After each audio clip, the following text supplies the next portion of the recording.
scared. Let's do. I'd like you to meet my very good friends Pam Moore, and this is her daughter Callie, and my special friend Callie Moore. I'd like you to meet a friend of mine, a very special friend of mine. Her name is Pat Reynolds, and she has a special son named Kiefer. This is Washika McCleary, and this is her son and my special friend Cameron McCleary. What's up?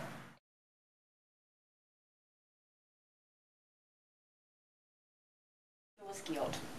Kiefer was born 2 months premature in the ambulance at the Hartwell Dam on the way to Anderson. Pretty much, long story short, talked with the doctor all day. Everything was fine. Told me to hold off. About 12:30 that night, couldn't hold off any longer. His dad called an ambulance, and he was born there at the Hartwell Dam. And all that runs through my head all the time, even after 21 years, is 30 more minutes, maybe 30 more minutes of getting to the hospital. What if? The what ifs. Absolutely. I remember making several mentions of different emotions that I felt. Most of all, that was centered around the seclusion that we felt, given that I had already given birth to 3 other children who, for them, it wasn't hard to be included in different events, but for Cameron it was different. And it was different because he had a disability that people did not understand, and so because of their not understanding it, they just kind of shied away from it and didn't really deal with him. And so as a parent, it made me feel isolated, because where I am so open and such a people person, I wanted to be involved. So what I decided to do was to educate the people so that they wouldn't feel like not including him or including him was going to be some more work on their part, because he was so fragile. I wanted them to know that he was a tough little guy and that he would hold his own, and that's pretty much how we handled it. Is worry. And the reason for that is because of the worry that I dealt with when Callie was a little bitty thing. We didn't know when she was born that she had any kind of medical or developmental problems, but by the time she was just a couple of months old, I knew in my heart.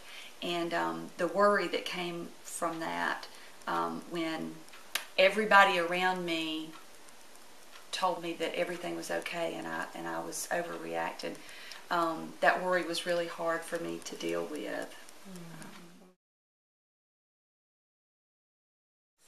I think the biggest or the most important thing for others to do is to listen and to be gentle with us, because I know it's hard for me to open our lives to other people, or it was in the beginning, but friends and family and people who support families like ours, you need to be intimately in tune with what's going on with us. And so be patient with us as we open up a little bit at a time. That they would view the world and first of all think of how the world responds to them, and remember that not everybody is warm to them, not everybody is open and accepting of them, for them who don't have any disabilities. And so not to be so focused on the prejudices and things like that that go along with not understanding disabilities, but just to treat their children and prepare their children for life as it is.